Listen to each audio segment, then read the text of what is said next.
di liggéey ak gouvernement bi dafa doon gën a taaru dafa doon gën a am élégance mu doon jokkoo ak ñi nga xamante ne ñoom la ko seqal ba noppi s'il n'est pas satisfait mu daal dem dugal mbiram daal di avancer passer à la vitesse supérieure. Cheikh Ousmane, passe d'armes entre Guy Marius Sagna et Guirassy. Guy Marius Sagna qui revient à la charge di wax ne chaque franc CFA doit compter. Guy Marius Sagna moom loolu la xamle réponse bi nga xam ne aussi Guirassy jox na servir na ko nee na il ne s'agit pas de luxe mais plutôt de protocole te mu ngi koy xamle ne que aussi il y a d'autres choses yoo xam ne yu gën a am importance yu Guy Marius Sagna war a sëgg lu ñeel wàllum système éducatif bi moo gën mi wax yi. C'est une très bonne chose. Démocratie mooy dund. Parce que li ñu tàmmaloon mooy ministres yi députés yi demi-dié lañ leen di def dañuy ñëw sax perchoir ba ñu leen di tàgg naan leen suñu gox ak suñu zone ak yaa fa def lii kon bu ñu demee ba am ay députés yu démystifier les ministres te def seen rôle di veiller à li nga xam ne mooy yorin gi ñu war a yor département ministériel yi leen loolu ci sillage rupture bi nga xëy dugal da ngay gis ne démocratie bi mi ngi dund léegi nag boo jëlee démarche bi su fekkee ni Guy Marius Sagna c'est un député du peuple am information yu mu am par rapport ak yenn dépense ci ministère u Guirassy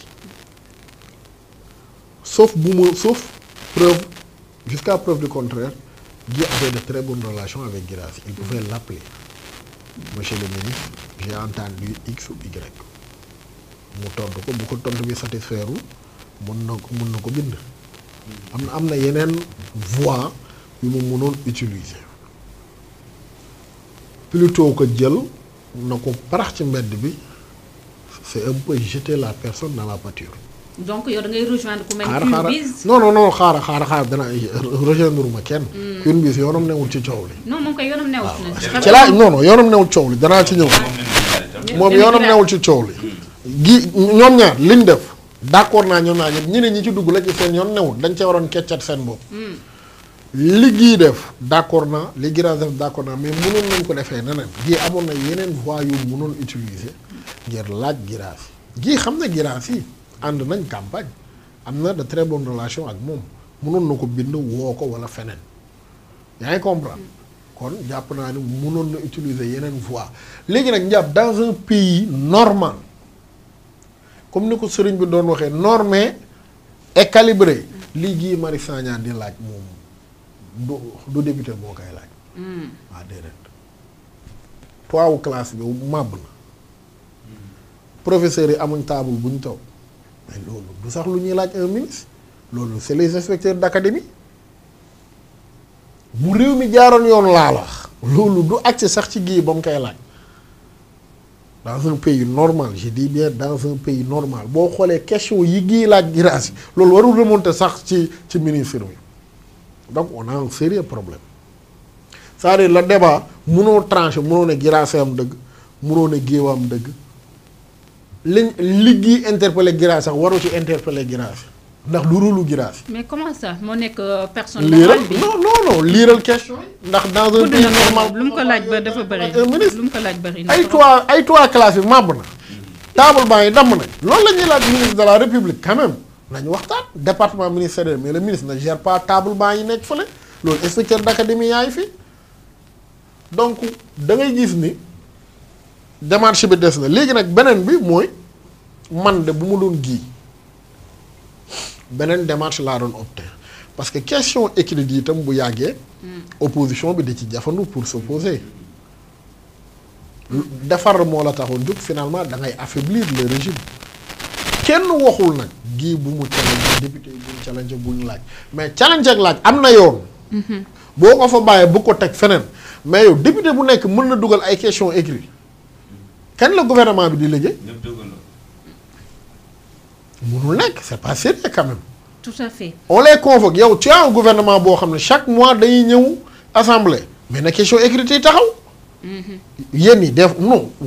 Je parle pas de Guy, je parle de manière générale. Est-ce que rationaliser aussi ça veut dire aussi dundu li nga xam ne moo nekk bon moo boobu dafa fort parce que. léegi nag Guirassy oui bu dee moom ministère bu amee ay gan au nom de rationaliser mënul tàngal ndox gu mu leen defaree café mais loolu c'est autre chose. waaw ça c'est vrai aussi.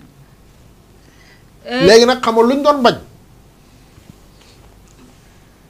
nga ne da ngay jënd cafetière boo tàngalee ndox woo njàpp parce que moo la neex takk naa ay verre yu rafet jox ko njàpp jaay la tàngalukaayu ndox bi 1 million fekk na 10 000 lay jar loolu la ñuy bañ. jënd luy tàngal ndox mais yàlla minimum yàlla dafa am loo xam. minimum de boo ko amul confort la su ko giraase amul du liggéey sax ndax du nekk. c'est vrai. dafa mel ni tey nga jëloon Clédor fenn te munu fay naan café gu baax toute la journée Clédor dana génn dem naani café feneen. loolu ay jàmbat jeex na ah jeex na par force di nga génn dem naani café non mais c'est vrai.